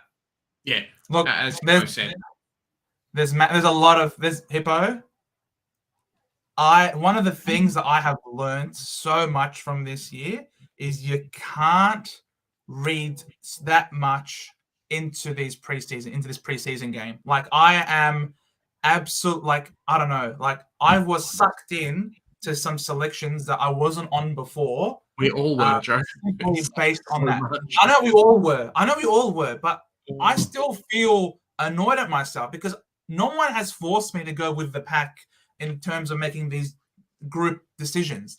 You need to back yourself and to back your guns in. So it's annoying, but something that we got to take into consideration moving into next year, Hippo. We gotta back ourselves. We got to talk some more between ourselves and not follow the group. Yeah, it's something definitely that we'll about during the season because it's just it's really tough. And Joe and I have really spent a lot of trades just correcting the mistakes that we made. So being able to fix that right now would be perfect. Yep. So Cal Michelini and Wilmot to Cogs, Wagner and Seamus. Yep. I like it. I'm not against it. Well done, Tommy. Big J approves. Yes, I was about to say you got my tick of approval there. That way, yeah. Yeah. So this doesn't work. That's the wrong way, Joe. You've got to do Loser. I'm sorry. I didn't mean it, Tommy. I love you, Tommy, to bits. So Calvin and Mitchell, do you swing him forward for Shays or Zeeble in the back line? Yeah, you can do that. Or you can. Mitchell's got DPP himself. He's got forward defense status anyway. So you can just do Cowan to Mitchell then and there. Keep it the same. Yeah. And I think he is fieldable. I do think he's fieldable. He seems to be doing really well. Jai Surfer, first time I read your comment. Wilmont for Chincotta, Miller for Bond, and Grundy for English, good or bad. Yeah. No, you are taking a bit of a gamble though on Chincotta playing this week and next week. Like he's not on the bubble. That's the thing. If you can get Seamus or Wagner, depending on who's actually named, I would go those two. I think Seamus is the one, and for 15K more, unless your money's really tight, I would go him first. And as Joe said, just because of job security, we don't want to advise you bringing on a player and then he's dead on your bench at 100K and you can't even trade him. So, it's rough. Global emotional damage. That is perfectly explaining. That's a perfect description for round 6. Yeah. Emotional damage. Maybe I'll do something cool with the with my editing in the team review this week. Yes, that would be good. That would be nice. You guys thinking value upgrades or pay up for the Ubers? That's the thing. Hip. Oh, you go, Joe. Do you want me to go first, or do you want to go while you think about it? Yeah, go for it while I'm thinking about it.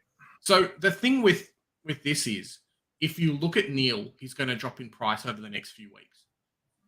If you look at Oliver, he's going to drop in price over the next few weeks. You look at Laird, maybe he's the same.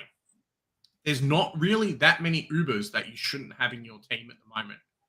Everyone else is going to be really cheap. So just grab who you can grab. Don't pay up for these players that in 2 weeks are going to be a lot cheaper. Oliver might get down to 620. No worries. You can get him a lot cheaper.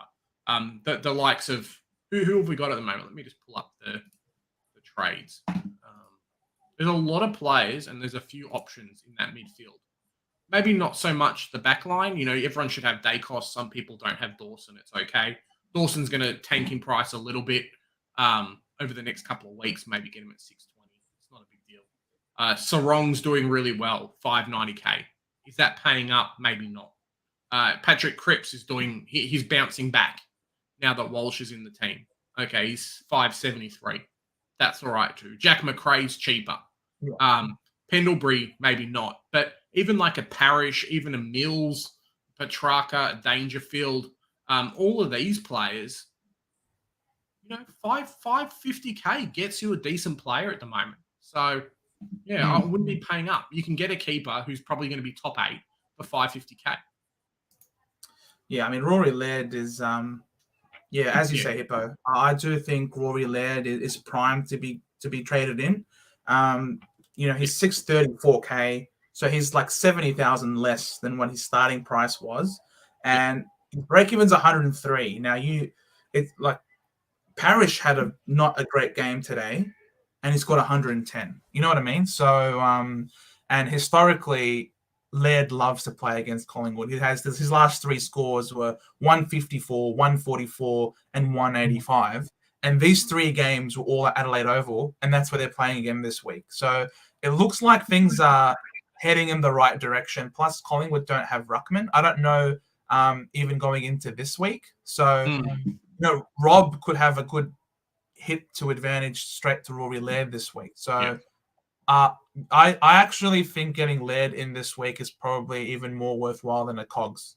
As crazy as that is, I just think Laird is such a gun.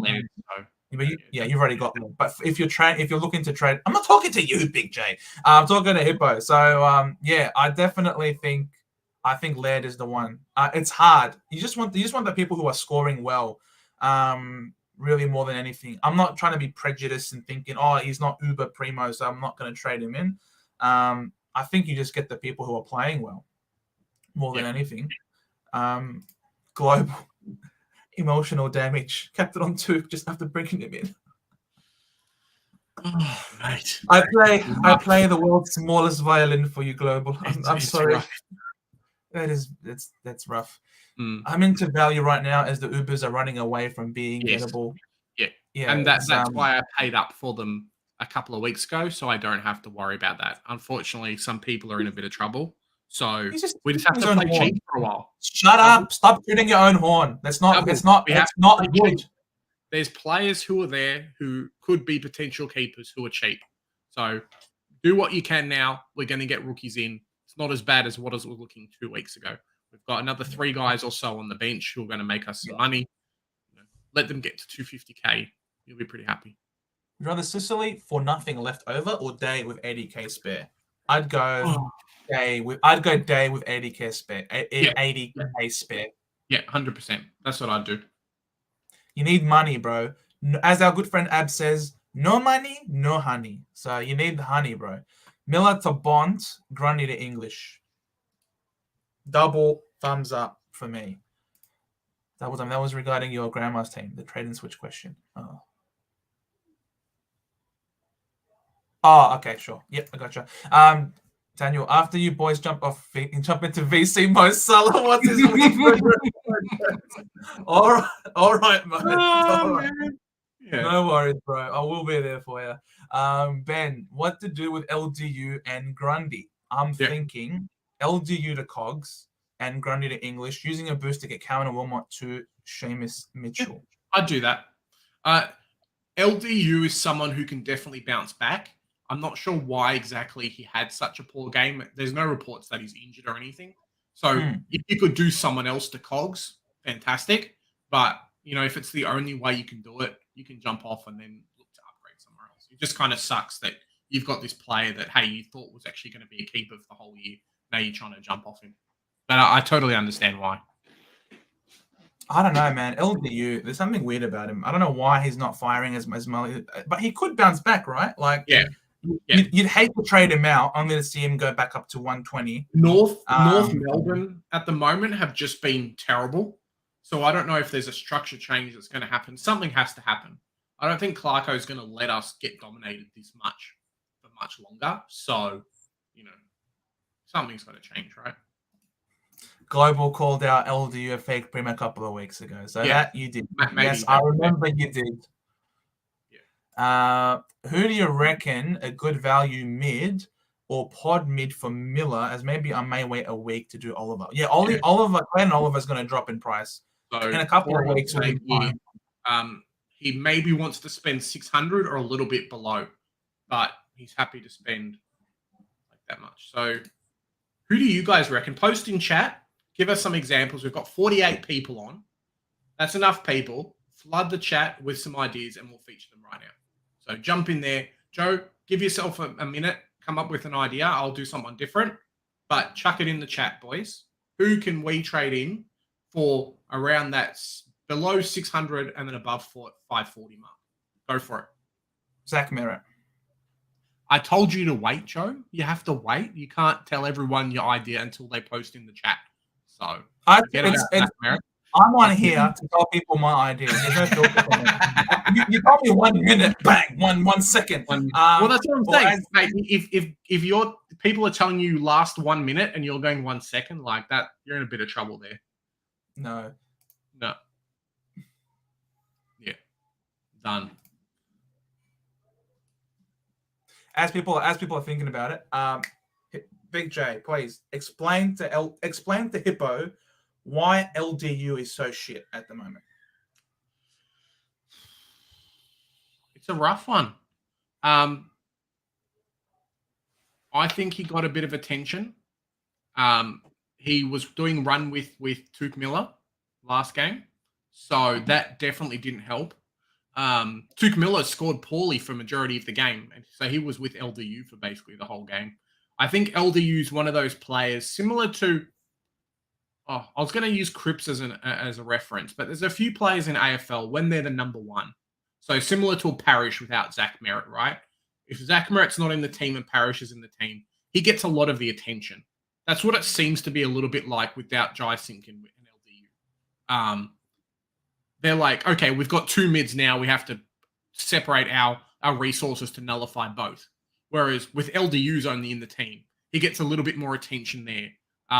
Not hurt so much by Cunnington, not hurt so much by Goldie's work, whatever, in the midfield. But if he doesn't have some support, he really struggles. And that's kind of why in the first few games he was fantastic. But the last couple hasn't been that great. I think North in general have just sucked the last few weeks. So it's really, really tough for him just to score well. Our forward line's been dysfunctional. His kicks into forward 50 haven't worked. His ball use hasn't worked because our team's just terrible. So, yeah, slowly. He has been up against tough teams as well. Like he's also been up against, like his first 2 weeks were against really mediocre sides in West Coast and Rio. And then he had the Hawks, which obviously he missed that game with as a late out. And then you've had Carlton, strong midfield. Brisbane, strong midfield. Gold Coast. Without their midfield, they're nothing. It's just strong midfield as well there as well. Yeah. So he's had a tough run, and that's the thing. Like that's probably one of the biggest things that was against. And as Ben says here, LDU's low Tom on ground. So if we just pull up the North Roos game, LDU spent 69% on the bench. On field, So yeah. I don't think he's down, on field, yeah. So I don't think he's injured because I haven't really heard anything. But for some reason, he's just getting stuck behind the rotations. Maybe they've tried to dodge like Tuke Miller or someone like that, change up the rotation so they're not on field at the same time. But yeah. Low time on ground hurts anybody. Greenwood and Josh are back this week, which has helped LDU. Yeah, exactly. So my person, I think, is actually Sarong as well. Some people have all said Sarong in the chat. I think the kid's on fire. Yes, he's not done it before, but there's no indication he's really slowing down. The only thing I would say against Sarong is the coach has come out now and said, we need to change something up in the midfield because we're just not winning games. So I would hate for Sarong to get relegated to like a wing, get relegated to high half forward, a little bit more time out of the midfield, just to kind of fix that. Maybe Johnson gets dropped and Brody comes back in and then those things kind of change as well. But yeah, you're not bringing in a Josh Kelly where you know he's going to play every week, or a Petrarca or a Merritt or a Cripps. That's the only thing with him being a first year, like going to premium level player. Travis, I'm trading Florent. Oh, you've got Florent on your side. Phillips and Cowan to Mitchell Day. Yeah, he'll 100% be back this week. And Snelling, that is a very left field option. He scored a 95 last week and a 72 today. I wouldn't go near Snelling personally. I think he's playing a small forward role. He's not going to get on ball minutes. And he just tweaked his hamstring as well. He just tweaked his hamstring in the fourth quarter. So yeah, he was running after Dacos and got absolutely. That tells you a lot about Dacos, doesn't it? It's like guys get injured trying to chase him down. Yeah, it's like an ankle breaker, but it's not an ankle breaker. It's a hamstring tweaker. He's you're trying to run after him and you do your hammy. So that's yeah. Well, we know what Lucky Jones gave up when they played Port. So you chase him and then you get injured, right? Yeah, exactly. Oh, look who's here! Supercoach Edge. Hello. How's it going, mate? Hope you're doing Thank well. God that's over. Yes. Yeah. Look, it's been a rough week, and as our good friend Global on here is like, emotional damage. It was bad, and it ended off with us losing as well, just to put the cherry on top. So thanks for covering it, mate. Yeah, for sure. I'd agree that Sarong is definitely massive. I think Sarong is the one with the biggest upside. Yes, he's risen in price, but he's playing such a contested ball. A contested role. Like, it's hard to imagine that his role would change much because of what he does being in an under player. I guess it would really depend on the changes that they make around him structurally wise so that they can get the ball moving better from the stoppage. So I wouldn't say his role will change. I think it would be a difference in relation to the way like, for example, a guy like Brayshaw is set up around the stoppage might be different, whether or not they run O'Meara more, whether or not they have Tuke Miller, captain. Sorry, I didn't hear Roberts. Matt Roberts. There's no sound coming up. Matt Roberts injured on a 19 after swapping Johnson because he thought Johnson's 39 was terrible. Yeah, but there's no sound. Who else have we got, Joe? Give me some more. Come on. Can you not hear me? I'm telling you, there's no sound coming out of the video. Why is there no sound? I don't understand. Is that by design? Are we having live technical difficulties right now? Maybe. That We'll see. You're trying to be clever, and I'm trying to be cool, and it's not working. It's not working. That's right. We'll make it work. Did that work? Damo's gone up 9 spots. Well, 9K spots on your Damo. He's got a 21.88 and now ranked 14. He should have more bad weeks. You're right. Oh man. 21.88. That is that's pretty good. No complaints. Absolutely. Going up 14. I mean, you ranked 14K. It's there. Absolutely. I'm not going to say how my team did, but I'll say my grandma's team scored 22.69. So your team did all right. Your team did fine. It's not. Yeah, it did okay. It did a lot better than the people that ended up with 1,900 this week because there was a few. I think there's been a real shake-up. This is the week where there had been a real shake-up in kind of the top maybe the top 1K, people leaving and actually people coming in, because people didn't have Bont captain. People had Tuke Miller brought into their team, Roberts and all these other ones. So yeah, it's rough, man. Yeah, man. Granny's flying, man. Granny's currently ranked 1358. So top 1400 for Granny. She's cooking a lot in that kitchen. Doing all right there. She's doing all right there. She's cooking in the kitchen. Yeah, a lot of people had bad weeks. So Logan, sorry. Who are you going to showcase? The only thing, so I wonder how Cogs, can we say Sydney's a hard matchup for Cogs, Joe? Yes. So if that's the case, I would go Day, because Cogs, yes, has a lower break even, but if he comes out and scores 80, it's not going to hurt you as much as if Cogs comes out and scores 100. So as Will Day, if Will Day comes out and scores 100, he's 500K next week. Yeah, but look who Will Day is playing this week. That's okay. It's all right, Joe. He's up against the Bulldogs. Their midfield is the biggest black hole of Supercoach scoring. No liver. There's a chance. Yeah, they'll just put Baker on the ball. Come on, Oscar Baker. Let's do this. All right. I probably got about 5 minutes or so, and then I have to head off. So. Fair enough. Logan, he's going to go Grundy, Tuke, and Cowan. Today, Mitchell, and English, which pockets him 115K to go over. Wow, next week. Day or Cogs? That's the $1 million question. That's the coin flip. That's the coin flip of dreams. If you get that coin flip right, then you're flying. Yeah. I don't know, man. Which one is the one? Which one is the way? I don't know. Pray on it. Day rotates half back flank where the ball will live. There you go. Double dummy has given you the answer. Ben, Carnage Week, scored 20, 91, 15K overall. Need to bounce back this week. Everyone struggled this week. At least you got over 2,000 points. You should pat yourself on the back. Some people didn't, and it really hurt. Yep.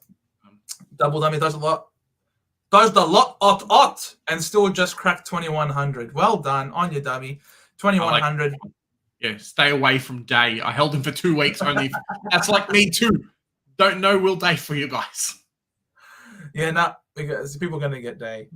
Just happy to get Green and Day back off my bench. Yeah, 100%. That's massive bounce back without any trades needed. People had those two plus Zach Merritt as well. I saw some teams with that. That was brutal. Brutal. Global, does the blowy tickle anyone's peanuts? Now, yes. I call him DeGropey more than anything. And he was tickling my grandma's peanuts last week because we traded him in. Grandma's team. Mate, grandma's team. I'm sorry, mate. Like, if you're tickling your grandma's peanuts, you're in a bit of trouble there. Mate, grandma's team traded DeGropey in this week, DeGropey in, and he gave us a 116. So we're very happy with DeGropey this week. He's averaging 111.8. You know, he's got a break even of 84. So, and he's playing against Adelaide next week on the ball more. It's interesting. But he needs goals, I think, to supplement his scoring. Causa, Rouston 22 on field. I had. Yeah, look, I had Roberts as 19. All right, Causa, I raised you. Julia, possible trades out. Grundy, Tuke, Tom Green, Inns, English, Cogs, and Day. If you wanted to trade out Green, it would have been amazing to trade him out last week for his suspension game, to trade him in for Cogs, who then went 135, you know? So is it not I don't know, up to you, I guess. If you don't think he's top 8 or top 10 even, then yeah, go for it, I guess. Grundy has to go anyway. Same Supercoach, talking to him. Hitching a ride to a good ranking with Green and Day. Everyone's talking to Supercoach Edge. Everyone's talking to Supercoach Edge. He had a shocker. Don't worry, Sammy boy. We all had that. Where are you guys ranked? I'm now 3.4K. Yes, Hippo, you are doing very, very well. Better than me. I'm 19K. I'm 19K ranked. My team's jumped up quite a bit. Big J had a good week. Went up 12K spots and is now 25K. So I'm catching you up. I gave you all a big head start. Got to do better because Big J's catching. Someone's going down for me to go up every week. I tell you what. No, Travis. No, D'Ambrosio. No Massimo for you, D'Ambrosio. Travis, don't do it. Fiddler, Merritt, Josh Kelly for me. Yeah, that was sensational. Merritt, Josh Kelly, or maybe Petrarca, possible mids under the 600K. Yes, that's true. That's very true. Sammy Boy, Took was out, got Phillips, went out, Roberts, went out, Neil, played bad, LDU, played bad, Clary, played not so great. I got 1935, so could have been way worse. I agree, Sammy Boy. And I love the way this was worded. And I think I love the way I read it as well. It just made it sound much funnier, I think. Causa, I got 1916, lost 13K racks, now 20K overall. So hopefully I come back, but may not get to full premium. Only have 14 premiums, 2 sideways this week. Who are your sideways? That's the big question. So I can afford to do it with Marshall because he was someone who was considering to get out anyway. But it might be the time that we start holding on to Ridleys. It might be the time that we start holding on to Gould and these kind of players in hopes that they become at least the top, maybe not top 6, but top 8 or 9 of their position. Yeah, I think you've really got to look in finishing your team to be able to do a lot. But then looking at Corey's thing down the bottom, Grundy and Miller. Okay, so if you're doing Grundy and Miller, you have to make money off the trades. That's it. You can't do whatever else. You can't get English in if you don't have him. You need to make money off these trades because you're going to get stuck otherwise. Miller downgrade gives you like 50 or 60K, potentially 100K if you go down to like a De Goey or someone else. Grundy, you might have to pick someone who's cheaper just so you can make some money, so you can get rid of that rookie gap. You can get rid of that having to spend 2 trades to get rid of a player. Now you only have to spend 1. Getting that 150K extra is the difference between a hopper up to a premium instead of having to downgrade a rookie. You might just have to start thinking that way, hoping that guys like Ashcroft get to 400K. There's another 150 straight up to a premium. Unfortunately, you're not in the position to grab the super expensive guys at the moment. But then Oliver's going to drop in a lot of money. So, yeah, you got to play conservative, mate. You can make full premium. It's not the end of this season. We might get Himmelberg as a defender. We'll get Will Day as someone who's a bit cheaper. But you have to save your money at this point. Yeah. Agreed. You have to. Better than tickling your cashew. Jordan De Goey. That was I will never forget. I'll never get when he Hodge. That was Hodge De Goey. That was pretty funny. Sammy Boy, thanks for coming in. Thanks for enjoying the stream. I was about to say, hope you enjoyed it, but you've already said that you did enjoy it. So big thumbs up to you, mate. I'm also biased. I started Day and have held him. Yeah, you got it, mate. You got it. Gone 568K. How cheap is he heading? That's a very good question. Sammy, before you head off, we do stream on. We do live streams normally Monday at 7:30 and then 5:30 on Thursdays. So hopefully we can see you there on Thursday. And thank you so much, Damo, for coming on as well. We love having you on. Absolutely, absolute superstar. Say hi to Liam for us, and I'm also feeling really sad about it. So please check in on Liam for me. So we're gonna keep a chin up. We've got a face next week. Easy. No worries, Ben. Thanks for coming on. Dawn's going to be very cheap. So break even of like 220 at the moment. Obviously, his score last week didn't help. Well, not last week, but round 6 score didn't help. So yeah, he's going to be cheap. The just question is, do you think he's going to come out and score 120s with Grundy in the team? I know we did a little bit of that early, but we saw in this last game that it just wasn't there at the moment. So that's the big consideration when you actually start looking at your team. Oh, it was his first game back. He was being eased into it. You know what I mean? Of course, yeah. But then again, he'll be under 500K. So potentially, if you want to be really cheeky, what you could do is if you have a Samson Ryan, you could go Samson Ryan to your R2, trade out Grundy, grab a premium. Grab a premium, right? And then when Gawn gets cheap, when Gawn gets like 450K or 460 or 470, you just use someone else and upgrade into him. That might be the play, Joe. I can do that. I've got Samson Ryan. Maybe that's what you have to do. Play around with it, see how it works. But yeah, that could definitely be. That's very sneaky. Anya Sean, thanks for coming in, mate. Love seeing you in there. Thomas, McKenna, Wilmot, and Took today. Cogs and Mitchell. Thoughts? So 2 defenders and a mid. For 2 defenders and a mid. That works. That works. 2 has to go. Wilmot, I think, needs to go as well. And McKenna, you know, Big J reckons McKenna's not scoring as much anymore. So, yeah, I think those are all successful trades. All right. 2 minutes and then I'm heading off, guys. Sorry about that. We'll check Sincotta and Simpson next week. Yeah. Who's Simpson? Who's Simpson? Who's Simpson? Have I missed something? No. Oh, maybe what's his name from Geelong? I haven't even thought about this dude. He's 166K. Nah, he's too expensive for me. I don't want him. Yeah. I need the cheap dudes, Travis. I need someone who's very cheap. That's the only problem is that Sam Simpson could be a real pick, and maybe he comes into next week and does that. I think he kicked a couple of goals this week, so his score's a little bit inflated there. Geelong came out and scored, 100 points more than the other team, which won't happen every week. But the time is finished now. You could have jumped on Samson Ryan last week. That would have been a trade with him being the number 1 ruck at Richmond. But I think it's too expensive now to bring this level of player, and you need to go cheap. Yes. Teakle's a 198K, so he's even more expensive. Yeah. The thing about Teakle is I can't do it.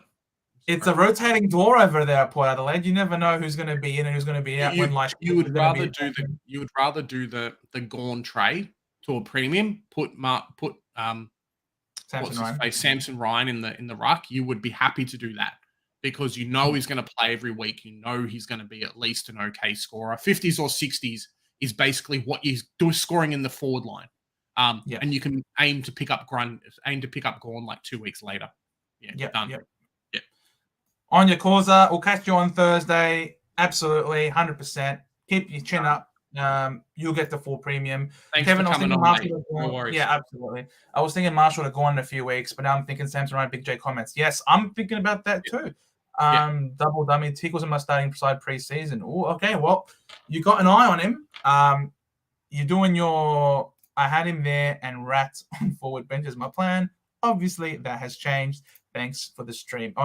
You're welcome, guys. All right, guys. I have to head off. So thanks very much for coming on. Joe's finishing up as well. Maybe 3 minutes. I'll give you guys 3 minutes. I'm not going to drop this on you out of the blue.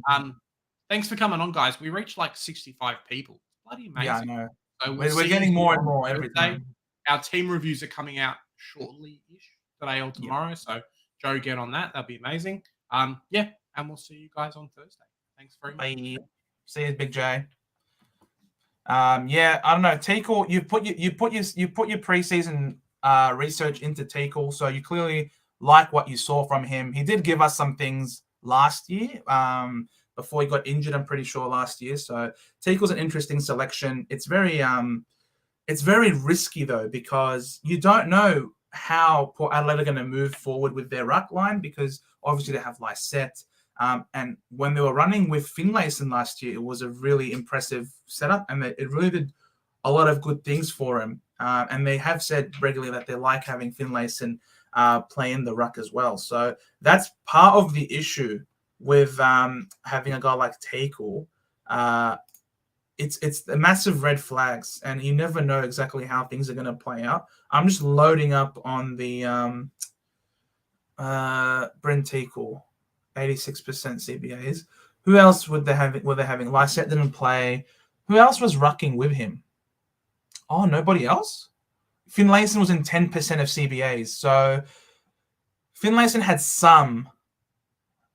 Not too bad. Of the boys on your fiddler for R3, not 1 or 2. Okay, fair enough. Teakle R2 by Marshall. We are so done. We're so done with Marshall. We're going to be rocking the Teakle Radagalia R2 combo. Wow. Look, that is actually so crazy because you've got a guy like English and Sean Darcy. They're both going 130 plus. You know what I mean? And then we have Teakle and Radagalia. Like, you know what I mean? Like, they're giving up a lot of points on those guys. So you better be hoping that you're using that money to get some real uber primos. The problem is, in all the other lines, there just doesn't appear to be anyone consistently giving us 130s like English. Obviously, English has got the historical bad durability, which is so annoying. But there's really no one who is, apart from Dacos, of course, but no one is going consistently massive scoring-wise compared to a guy like English, who just keeps going up in price. So I don't know. I think nailing that ruck line is just, we're just falling behind further and further away from all the people who have English just going crazy. Yeah, you can't do it. No, you don't. Yeah, I know, man. English Marshall. Yeah, Marshall's a dud. Like Marshall to Shrek, Marshall to Darcy would be such a luxury trade. So luxury. It's ridiculous. Compared to all the other headaches that we've got everywhere else on the field.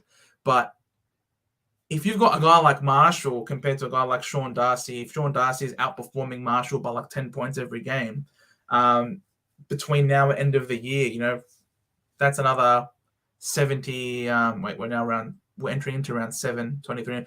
So that's 16 rounds. That's like 160 points behind automatically just in that one spot alone. So, about 10 trades away from even thinking about luxury. I know, man. I'm with you. Unfortunately, I'm a Grundy owner, so this isn't even a luxury. This is a must.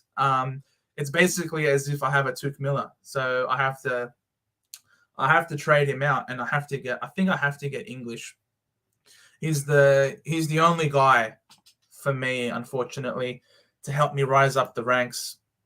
So yeah, I know they dropped Lysette double dummy, but just because they dropped him for one game doesn't necessarily mean that he's never going to come back into the side. He will still play in the Sandful. He'll still get opportunities to show that he's good to go in the seniors. And if things start to change, like if Tickle was to get, because Tickle got injured last year, Tickle could get injured again this year, or they start to lose in the ruck, they might want to play with 2 rucks, which might mean that Lysette comes back and he rucks with Tickle. Like, things can change. He's not the go-to mainstay, guaranteed option. Like, we know that, for example, Marshall, we know he's guaranteed to be number 1 ruck. English, we know he's guaranteed. Just heavy on the radar. Yeah, absolutely. I'm not going to say 100% don't go for it. And the good thing is that he's not on the bubble this week, so you have another week to see how he goes. And obviously take it 1 week at a time. And if you have a boost, you never know. Like, it wouldn't be a downgrade. That's the thing. Unless you are trading, you got a Madden, for example, at R3 that you can then trade out someone in the mids or someone in the forward line to swing Madden out of the ruck line to get Tickle, because Tickle is ruck only. So yeah, you're really locked in to that R3 spot. Yeah. I agree. That is doable. Yes, double dummy. Ben, Grundy to English this week. Grundy will lose cash now. Cash is king. Absolutely, Ben. Cash is king. Grundy has done his job for us. He's made, he's come in for me. He's come in for wits. He's covered me. I've managed to avoid a donut there, and he's given me some respectable scoring for the weeks I've had him. This week, unfortunately, he didn't go anywhere near the other rucks, like English, Sean Darcy. He really fell behind with the return of Gorn, and he has to be gone too now. So Grundy has to go, and English is the one for me. I can't keep having an R1 that is scoring 30 points less every single week. I'd love to be able to trade out both Grundy and Marshall in order to get English and Darcy. That would be the dream combination. But can't do that because I have bigger problems on the field that I have to worry about, and those are the rookies. So, guys, thank you so much for coming on.